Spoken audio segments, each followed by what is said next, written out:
أستغفر الله العظيم أستغفر الله العظيم أستغفر الله العظيم الذي لا إله إلا هو الحي القيوم وأتوب إليه بنية القبول وتمام كل سهولة ومأمون للحضرة سيدنا وعبدنا شفيعنا الرسول صلى الله عليه وآله وسلم، ثم إلى أرواح جميع أهل بيته الكرام الصحابة والقرابة والتابعين وتابع التابعين إلى يوم الدين، خصوصا إلى روح سيدنا الحسن البصري وسيدنا الجنيد البغدادي وسيد الشيخ عبد القادر الجيلاني وسيد الشيخ محمد بن عبد الكريم السمن المدني، وإلى روح مولانا الشيخ محمد أرشد بن عبد الله كلمطين البنجري والشيخ محمد كشف الأنور بن إسماعيل البنجري، وإلى أرواح جميع مشايخنا ومعلمنا ووالدنا وأمهاتنا وقرابتنا وجيراننا وذوي الحقوق علينا أجمعين، ثم إلى أرواح جميع إخواننا المسلمين والمسلمات والمؤمنين والمؤمنات، أن الله تعالى الكريم الرحيم الرحمن يتغشاهم بالرحمة والمغفرة ويعيد علينا وعلى ذريتنا أجمعين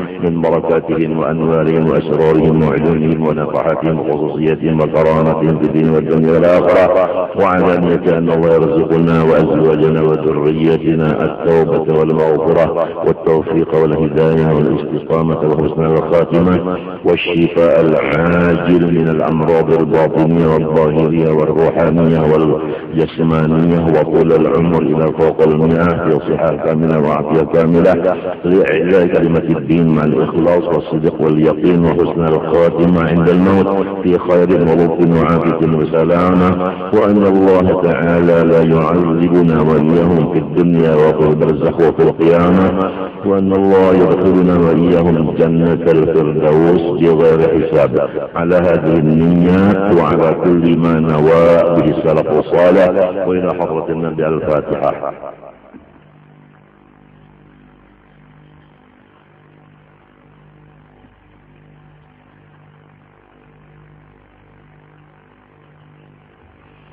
أعوذ بالله من الشيطان الرجيم. بسم الله الرحمن الرحيم.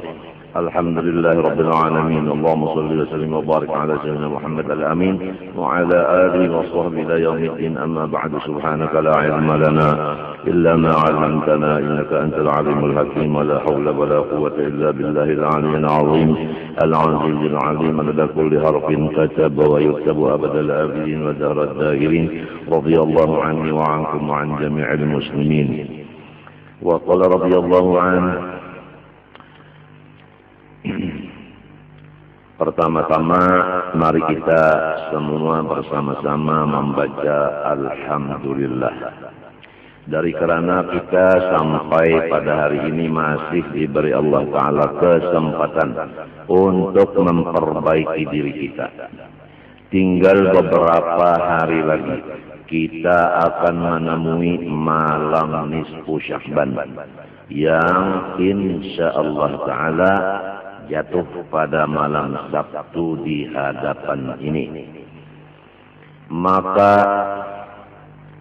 diriwayatkan daripada beberapa hadis dan perkataan sahabat menyatakan bahwa pada malam nisfu Sya'ban Allah Subhanahu wa Ta'ala memutuskan tiap-tiap ajal dan perbuatan dan rizki masing-masing hamba Allah.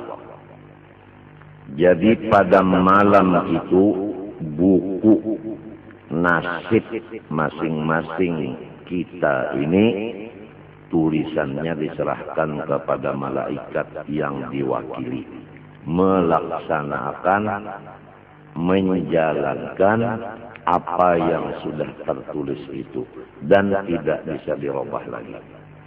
Nasib setahunan, baik ajal atau umur maupun pekerjaan maupun rizki sampai nisfunang akan datangnya.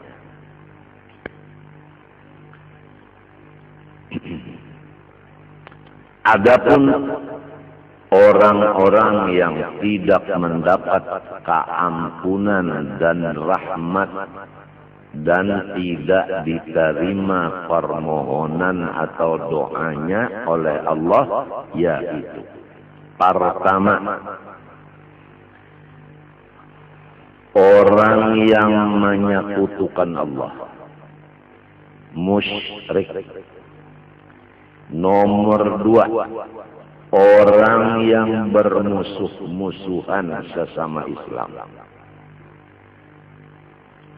Nomor 3, orang yang mengambil pajak. Nomor 4, orang yang membunuh manusia. Nomor 5, orang yang memutuskan silaturahim. Nomor 6, orang yang melebihi panjang pakaian di bawah bahiritan dengan niat bersombong. Nomor 7, orang yang mengakali perzinahan. Nomor 8, orang yang mengakali minuman-minuman yang diharamkan. Nomor 9, orang yang adu wasah. Nomor 10, orang yang mengupat akan orang lain. Nomor 11, orang yang mengerjakan riba atau memakannya atau memberi makan atau jadi sekretarisnya. Nomor berapa tadi sudah lihat lagi nah. Pertama, orang menyekutukan Allah. 2, orang yang bermusuh-musuhan. 3, orang yang mengambil pajak. 4, membunuh. 5, memutuskan rahim. 6, memakai pakaian nang labih di bawah dari buku lalik dengan niat bersombong-sombong. Nomor 7, mengakali perzinahan. Nomor 8, mengakali minuman keras. Nomor 9, orang yang adu wasah. Nomor 10, orang yang mengupat akan orang. Nomor 11, orang yang memakan riba. Nomor 12, orang yang melukis binatang yang hidup, artinya lukisan seluruh badannya. Nomor 13, orang yang durhaka kepada 2 ibu bapak. Nomor 14, orang yang khianat di dalam usahanya. Nomor 15, orang yang keluar dari ahli sunnah wal jamaah atau orang ahli bid'ah. Nomor 16, orang yang nomor 16, orang yang memarahi dengan seorang dari sahabat Rasulullah Sallallahu Alaihi Wasallam. Maka semua itu tidak mendapat keampunan, tidak dapat rahmat, tidak dikabulkan doanya di malam itu, terkecuali dia illa an yatanassala min dambi, kecuali ia melepaskan dirinya dari dosa-dosanya yang di atas tadi. Itu 16 kata. 16 kata. Nah, nomor 17, dukun. Nomor 18, tukang seher. Jadi 18 ini dikumpulkan dari beberapa hadis dan dari beberapa perkataan sahabat, orang yang lepas dari keampunan dan rahmat dan kabul doanya dan diterima ibadahnya pada malam nisfu Sya'ban itu lepas. Kecuali lebih dahulu sebelum malam itu terjadi, dia sudah bertaubat dari dosa masing-masing itu dan tidak lagi mengulanginya. Itulah Yang pertama dulu disampaikan. Kemudian pada malam itu kita disuruh beribadah. Nah, pertama sembahyang maghrib berjamaah. Yang kedua berniat sebelum membaca Yasin. Kemudian berdoa. Niat pertama, kemudian baca Yasin pertama, kemudian doa pertama. Kemudian demikianlah diulang-ulang 3 kali. Selesai, lalu sholat isya berjamaah. Lalu kalau bisa berjamaah bagus. Kalau kadang masing-masing sholat tasbih 4 rakaat. Kemudian membaca tasbih Nabi Allah Yunus, La ilaha illa anta subhanaka inni kuntu minadh dhalimin, 1275 kali. 1275 kali. La ilaha illa anta subhanaka inni kuntu minadh dhalimin. 1275 kali. Kemudian sebaiknya lagi kita berniat sembahyang subuh berjamaah. Dan jangan lupa ganti daripada syekh murabbi mursyid kita. Sebab kita ini hidup. Kalau kada bisi guru nang memimpin, niscaya syaitan guru kita. Jadi supaya lepas daripada dipimpin syaitan, maka sudah ijma ulama-ulama menentukan bahwa memperbanyak membaca sholawat dan salam kepada Rasulullah SAW itu takumu maqama syaikhit tarbiyah. Tulisannya nang kayak ini dalam kitab.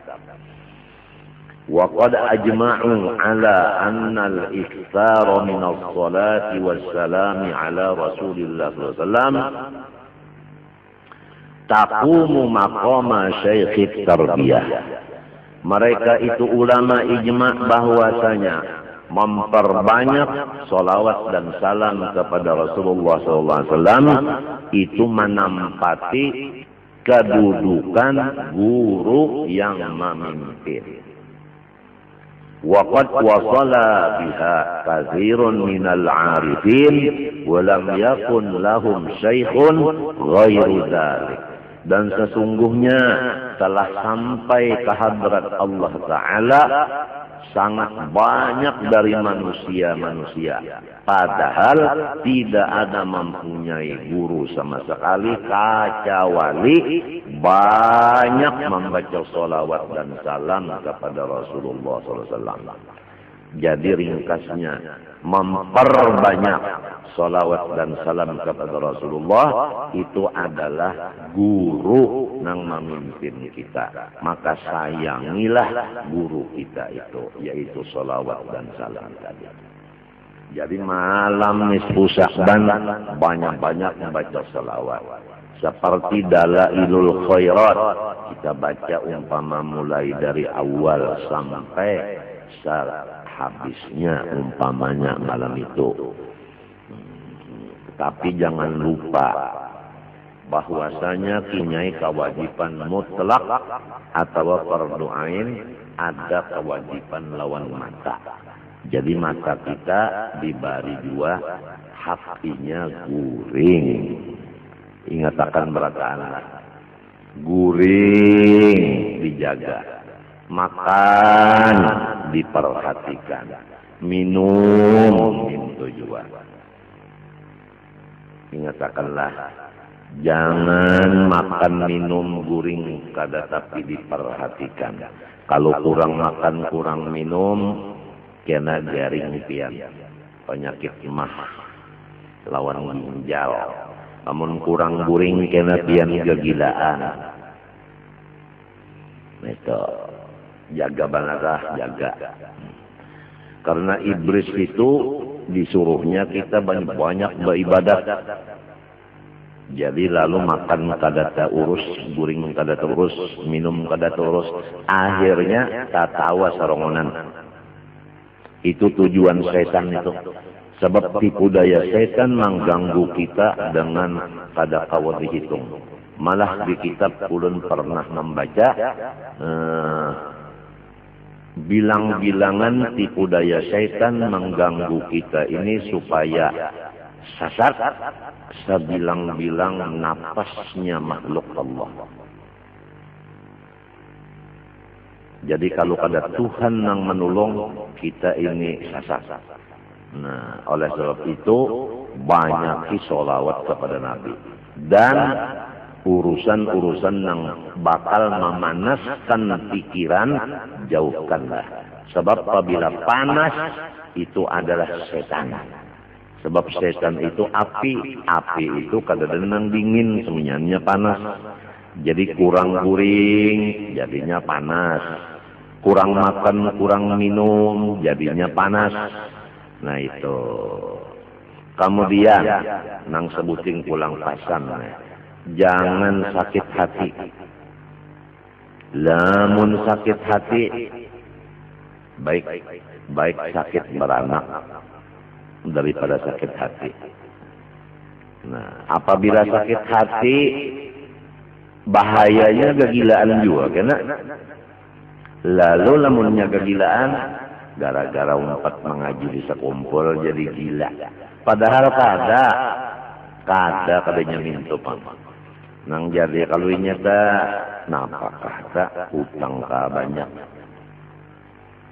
Bini ka kada masih sakit hati atau nang tadi guring kurang benar, makan minum kurang benar. Nah itu lalu tina balain pada orang banyak. Nah itu jadi dijaga benar itu. Itu nang anunya pentingnya aja tak. Nang pentingnya sholawat banyak kemudian nang menyebabkan panas itu dijauhi, seperti kurang makan, kurang minum, kurang guring, dan jangan sakit hati. Nang 18 perkara tadi, kalau kita takkan-takkan misalnya durhaka lawan ibu bapak, atau ada tapaut sesama kita, ya kah? Kada baapuran. Nah, sebelum malam itu kita baapuran bahabisan dulu, berasih dulu. Kalau misalnya guru usuk, misalnya lawan guru masdar, lawan guru anang antung, sebalujur ditakdirakan misalnya bermadu. Jadi nang bertiga itu baapuran, bermadu nih baapuran. Namun madu telah timbulnya lima wanyi itu nya bakal rubutnya di sebuah rumah bakal rubut saja nya wanyi itu. Jadi namun wanyinya bakal rubut kenapa madunya kada mau?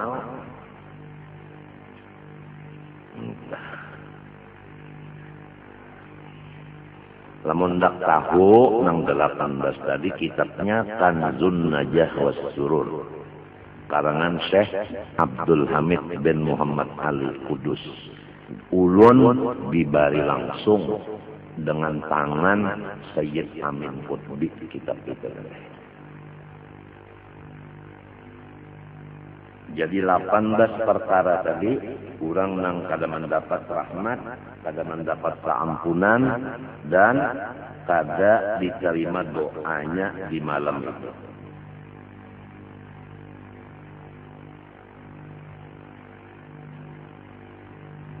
Kadang dulu lah. Kehilangan lah.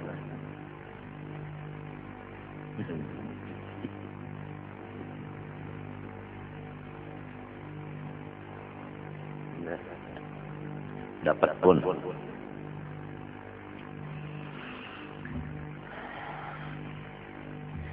Lalu di dalam hadis disebutkan bahwasanya ada 5 malam nang doa kada pernah ditolak oleh Allah Ta'ala semalaman, mulai maghrib sampai subuh, semalaman lalu pukul berapa aja kada bisa ditolak doa 5 malam. Pertama malam Jumat, malam Jumat. Semalaman lalu pukul berapa aja biar baca. Cuma ingat akan tadilah gurih, makan minum. Kalau kayak aku jam malam minum cuma anak berguringan. Nah ingat akan setan bisa mahaur. Rasulullah pun guring juga saben malam. Nomor 2, malam pertama bulan Rajab. Kalau malam Jumat seminggu sekali. Kalau malam awal Rajab setahun sekali. Malam nisfu Sya'ban setahun sekali. Malam Lailatul Qadar setahun sekali juga. Malam hari raya fitrah setahun sekali. Malam hari raya korban setahun sekali juga ya 5. Matinya malam hari raya itu rajin semalaman berdoa aja. Kadada orang malam hari raya nang bata tembakan. Bujur kada. Apalagi di Martapura, Surambi Makkah, daerah Datu Kalampayan, Khalifah Syekh Seman. Hebat berataan malam hari raya orangnya beribadat kemunyaan. Kadada nang bata tembakan kadada. Bujur kada polisi. Bujur kah? Semalaman beribadat saja kada bata tembakan ampihan sudah. Nang bata tembakan itu lain. Nang bacucul sakalian marcun itu lain. Itu hanya Tionghoa. Itu kadada. Bulan Ramadan kurang tarawih berataan, baca Quran tadarus berataan, kadada nang manu marcun, kadada nang anuan bertembakan buluh, kadada malam-malamnya. Siangnya kadada orang nang baca jualan makanan nang cagar dimakan siang. Warung-warung tutup semuanya. Bujur kadada. Apalagi di Martapura tak gunakan non kepala pasar. Kada orang berjualan. Ulun kada bisa juga melihat orang berjualan sebab ulun dalam kamar aja.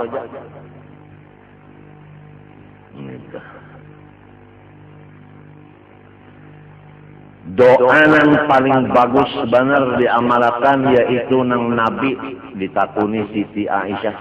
Ujar Siti Aisyah, ya Rasulullah, lajari panggulun doa menjaga Lailatul Qadar mau kada gampangan.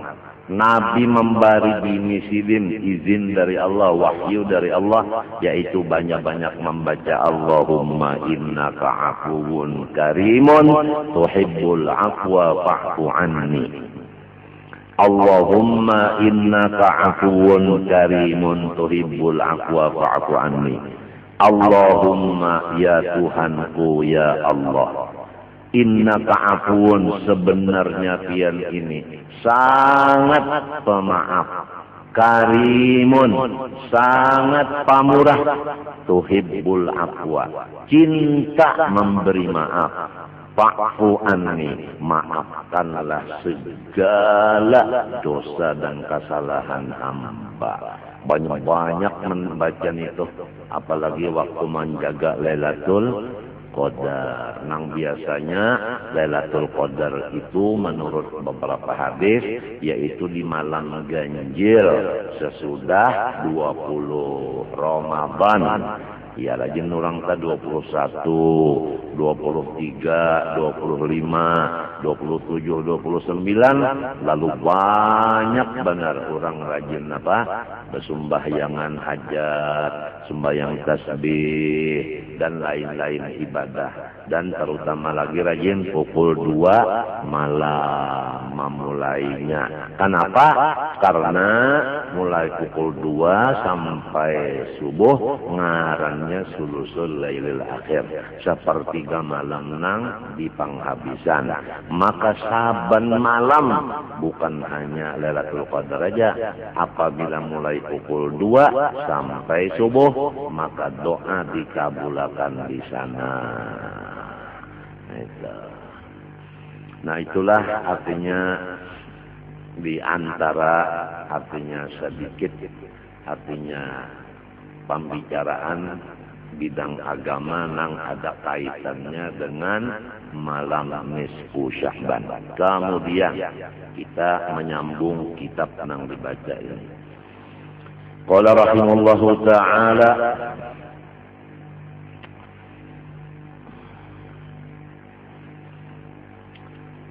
qawluhu ta'ala bal huwa ayatun bayyinatun fi suduril ladzina utul ilma.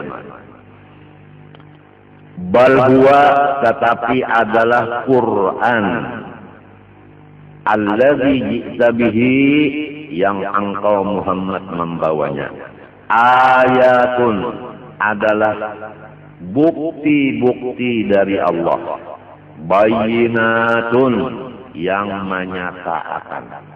Jadi Al-Quran yang dibawa Nabi itu baik hurufnya, barisnya, dan maknanya, semua itu adalah tanda bukti yang nyata atas Allah. Jadi barang siapa melihat atau membaca atau mendengar Al-Quran, semestinya dia melihat Allah dengan imannya, dengan musyahadahnya, dengan hatinya. Karena Al-Quran itu ayatun bayyinah. Di mana Quran yang dibawa Nabi itu andaknya, fi suduril ladzina utul ilma, berada di dalam dada-dada orang-orang yang diberi Tuhan ilmu. Artinya orang-orang nang ulama hafal akan Quran itu. Apa rasanya? Oh guru-guru, apa rasanya? Menurut ayat ini semestinya guru-guru agama hafal Quran. Bal huwa ayat Quran alladzi ji'ta bih ayatun bayyinat kainatun fi suduril ladzina utul ilma. Jadi ayat al-ulama yahfazunahu, semestinya orang alim hafal Quran. Apa rasanya? Lamun kada hafal jua maka sudah jadi guru agama. Nah, lancar barang membaca, lancar, banyak dibuka. Membaca itu lancar. Kenapa jadi lancar? Guru agama. Lamun guru agama membaca Quran taburik-burik, rasa bertentangan lawan ayat ini. Semestinya di ayat ini bukan membaca lawan buku, semestinya hafal. Ini kenapa guru agama membaca Quran itu terburik-burik, kada lancar? Oleh sebab itu, mudah-mudahan Tuhan mengatur kita dan anak cucu kita. Kira-kira umur 11 tahun. Umur 11 tahun.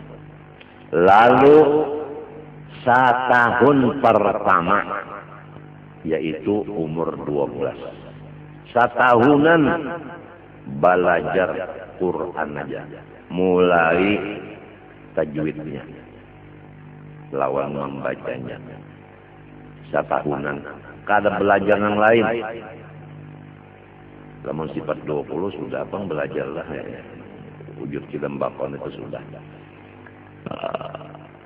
Satahunan, jadi umur 12 tahun itu sudah bagus sudah. Membaca Qur'annya itu bagus sudah. Kada mau lagi huruf-hurufnya tersalah. Nang mana mat jaiz pas, nang mana mat wajib pas, nang mana mat sukun pas, nang mana mat tabi'i pas, nang mana ikhfa, nang mana izhar, nang mana iqlab, nang mana imalah pas, nang mana tasbir pas. Kada sing salahan lagi waqaf ibtida sudah mengerti sebab mengaji satahunan siang malam tajwid saja umur 12 tahun. Berpindah umur 13 tahun belajar sorok. Satahunan insyaallah alim sorok. 13 sudah umur. Umur 14 mengaji nahu satahunan siang malam insyaallah alim nahu. Nah, umur 15 satahunan belajar bahasa Arab lugat insyaallah bisa. Lamun sudah nangka itu komplit Qur'annya umur 12 sudah menguasai. Kemudian sorok sudah, nahu sudah, lugat sudah. Umur 16, 17, 18, 19, 20 membaca kitab gundul. 5 tahun insya Allah kawan jadi guru agama. Insya Allah asal waktu tadi diisi sebagaimana susunan yang demikian.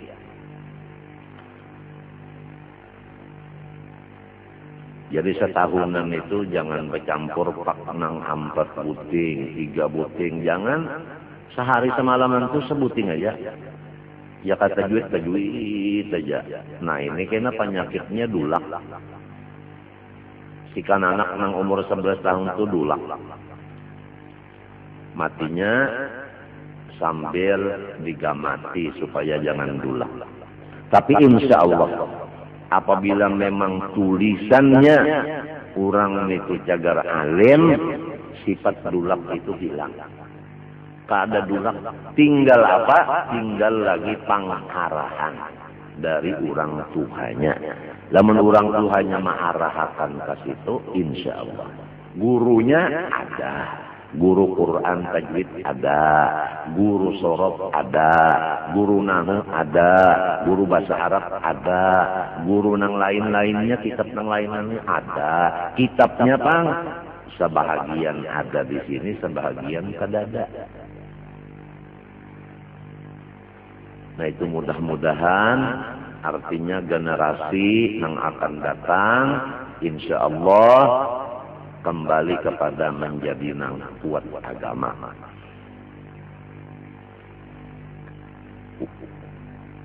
Wa qauluhu sallallahu alaihi wa alihi wasallam man hafizal qur'ana udridatin nubuwwatu baina jambaihi illa annahu la yuha ilaihi. Siapa-siapa nang dihafal ia akan Quran, niscaya dimasukkan pangkat kenabian di antara dua lambungnya.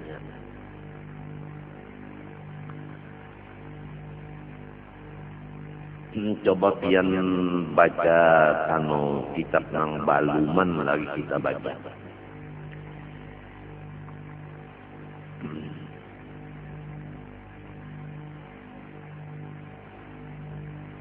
Adakah kitab ini yang sama yang cetakan kayak yang hijau itu?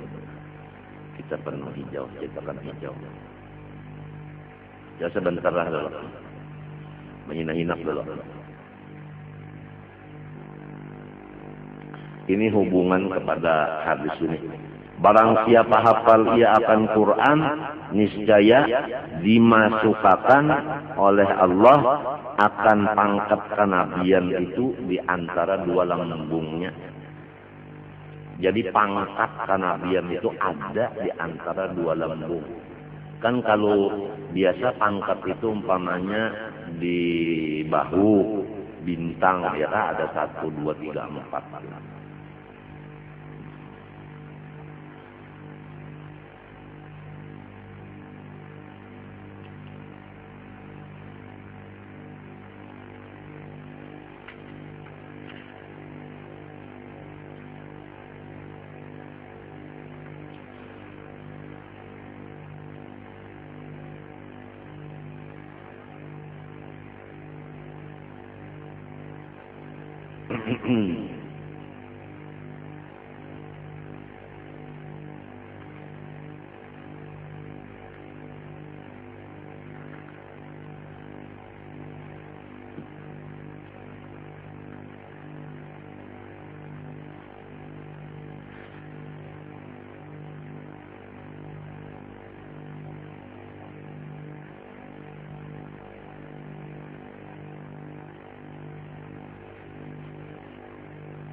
Kalau di situ nang di Kayapian itu kira-kira nomor 36. Buka. Nomor 36 lah. Di awalnya di awal. Ini belum dibaca lagi nih. Nang kita bacakan wasiat. Ini nang ngarannya kitab ini ngarannya Al-Ilmun Nabros. Coba. Adakah dia ketua qala Sayyiduna al-Imamul Arif billahi ta'ala al-Habib Hamid bin Umar Hamid Halwi, adakah? Bujurkah? Bujurkah? Nah lalu turunakan ke bawah 1, 2, 3, 4, 5, 6, 7, 8, 9. Baris ke-9. Dapatkah? Dapatkah? Nah lalu di situ kan wayat ini pengulaannya ya kan sebelah kanan. Nah wahadal abdu bitibaihi soro warisan limadharin nubuwah. Bujurkah? Nah nang ulun pada kanontian hubungan lawan nang hadis tadi fal waliyu fil haqiqati nabiyun. Itu aja tasahifnya, itu aja nang pian coret di bawahnya.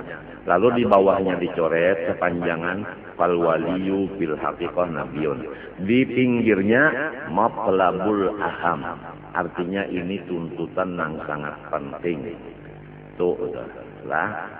Nah itu nang sahihnya fal waliyu fil haqiqati nabiyun.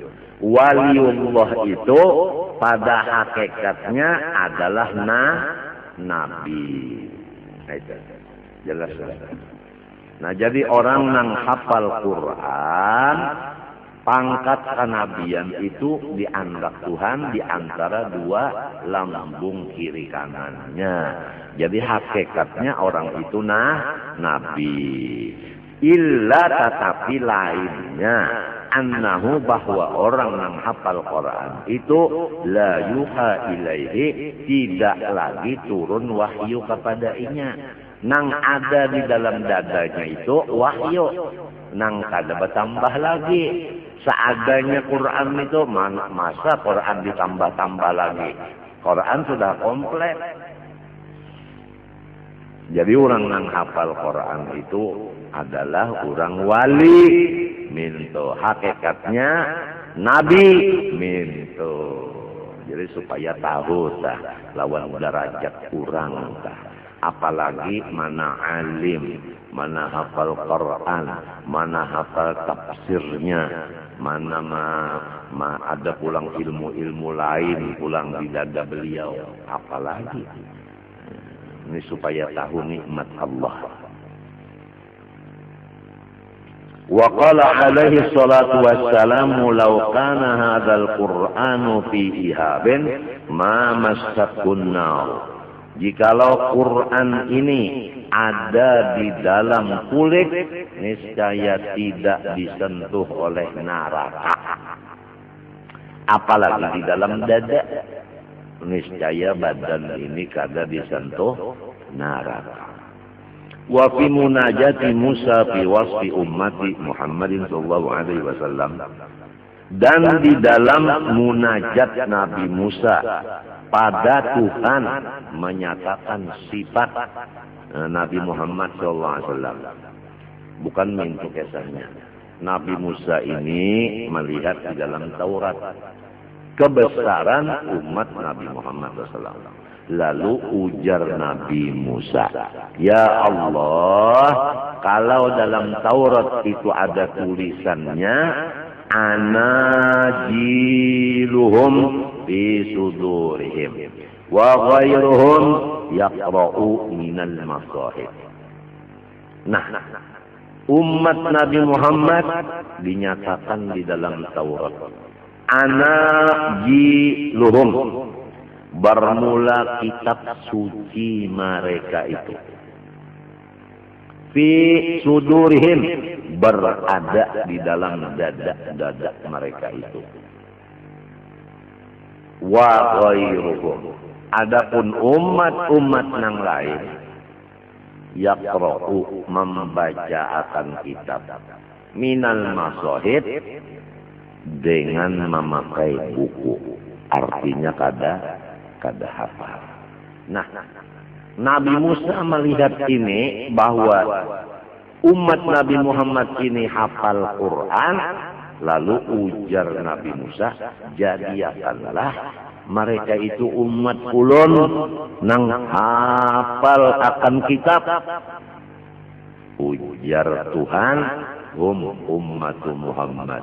Itu umat Muhammad, bukan umat nyawa Musa. Sahihnya di sini umat Nabi nang sempurna hafal Quran. Nang kita pikirkan ini sudah hafal kada, lancar pulang kada. Ini nang dipikirkan. Sarumahan pulang kada lancar. Ini nang bahaya banget. Jadi mudah-mudahan adanya kitab-kitab yang dari Hadramaut ini sampai ke kita, masyarakat kita berubah menjadi bagus. Matinya ujar ulun tadi, alhamdulillah kita sama-sama membaca lawan untung nang datang dari masing-masing, ada nang datang dari hati, ada nang dari utak bacaan. Alhamdulillah kita masih diberi kesempatan untuk memperbaiki diri. Nang kada hafal Quran, mudah-mudahan hafal. Nang sudah hafal, jangan hilang hafalannya. Nang kada bisa membaca, mudahan belajar. Nang sudah bisa, mudahan lancar. Itu Pak. Nya belajar dulu, mbah belajar melancari dulu, mbah melancari hanya mahafal. Libah mahafal hanya memburiki hafalan itu.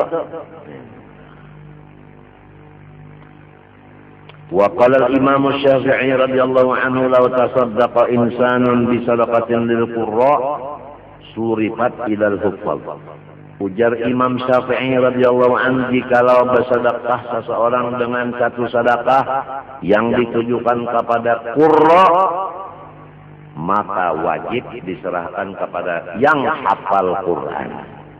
Jadi lamun qurra, arti qurra itu orang hafal Quran. Jadi arti qori, orangnya hafal Quran. Sebab ujar Imam Syafi'i, apabila orang bersedekah diserahkan kepada qurra, wajib diserahkan kepada yang hafal Quran. Walau tasaddaqa bi sadaqatin li aqalin nas surifat ila zuhadi fid dunya. Jikalau orang bersedekah dengan satu sedekah diserahkan untuk manusia yang paling pintar, siapa nang menerima sedekah itu, maka wajib diserahkan sedekah itu menurut Imam Syafi'i kepada orang yang zuhud akan dunia. Orang yang zuhud akan dunia itu masing-masing memaknai zuhud. Ulama yang benar memaknai zuhud masing-masing. Tapi Imam Junaidil Baghdadi, ujar guru ulun, berkata bahwa arti zuhud lawan sidin, yaitu tiada merasa mempunyai milik. Nah, ini ada hubungannya dengan perkataan Sayyidi Syekh Abdul Qadir Al-Jilani. Sayyidi Syekh Abdul Qadir Al-Jilani di dalam Manaqib Sidin, wa su'ila radhiyallahu ta'ala anhu 'anid dunya faqala akhrijha min qalbika ila yadika fa innaha la tadurruka. Hai Syekh Abdul Qadir Al-Jilani, ulun betakon nantian masalah harta dunia nih macam apa. Ujar Sidin, keluarkan akan harta itu dari hati, letakkan di tangan nyawa aja, maka kada memudaratkan akan nyawa. Nah iya, jadi kalau dunia itu harta di tangan bukan di hati, itu ngarannya zuhud. Nah, berarti hati kada mengaku bahwa inya ampunnya. Ini hatilah, lamun muntung beratane itu kada meuli unda. Tapi limbahnya kena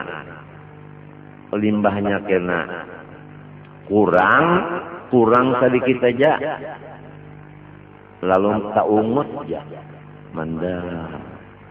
Nang biasa pendapatannya seharinya 1 juta, hari ini pendapatan 100.000 aja mau ungut. Kenapa?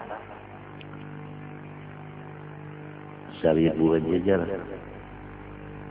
pendapatan unda. Nah, kalau merasa inya nang ampunnya, berarti kan dari zuhud lagi. Jadi bukan orang nang zuhud itu kada bisi dunia. Lamun kada bisi dunia berarti lanjang bulat selawar jangan bisi, baju jangan bisi, kopiah jangan bisi, rumah jangan bisi. Kadanya mintu pang. Kada. Asal jangan kabuat di dalam hati, mintu aja tak. Asal di tangan aja, munnya di tangan aja kan nyaman membagi-bagi ya, kalau hanya di tangan nyaman aja membagi-bagi. Lamun di hati basalang ditabuk dulu anak mengeluarkan. Nang di hati tadi Quran sebukuan, ada duit ini di tangan aja.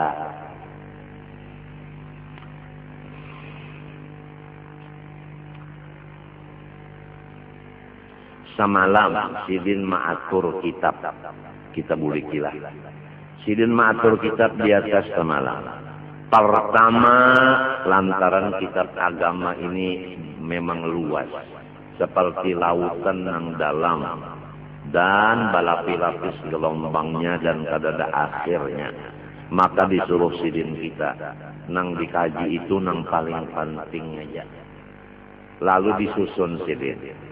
Pertama nang disiapakan kitab cagar dilajarakan Mukhtasar Syekh Abi Suja yang bangaran Al-Ghayah wa Taqrib. Nang dibaca di Darussalam kira-kira sampai waya ini, yaitu apa Al-Ghayah wa Taqrib. Napa itu ngaranna itu? Ulun nang kada ingat lagi. Al-Ghayah wa Taqrib ini matannya Fathul Qorib. Fathul Qorib. Nah itu, jadi kita tuh belajar itu tak Al-Ghayah wa Taqrib dulu menukar kitabnya agar dibaca lawan guru. Nomor 2 Bidayatul Hidayah. Adapun Ghayah wa Taqrib karangan Abi Suja Ahmad bin Husain Al-Asbihani. Adapun Bidayatul Hidayah yaitu karangan Imam Ghazali. Nang Malayunya disusun oleh Syekh Abdul Somad Palembang. Dibari ngaran Hidayatus Salikin. Itu bisi kitabnya tak. Bagus saja nang Bidayatul Hidayahnya bisi bahasa Arabnya, nang Hidayatus Salikin Malayunya bisi, gasan belajar.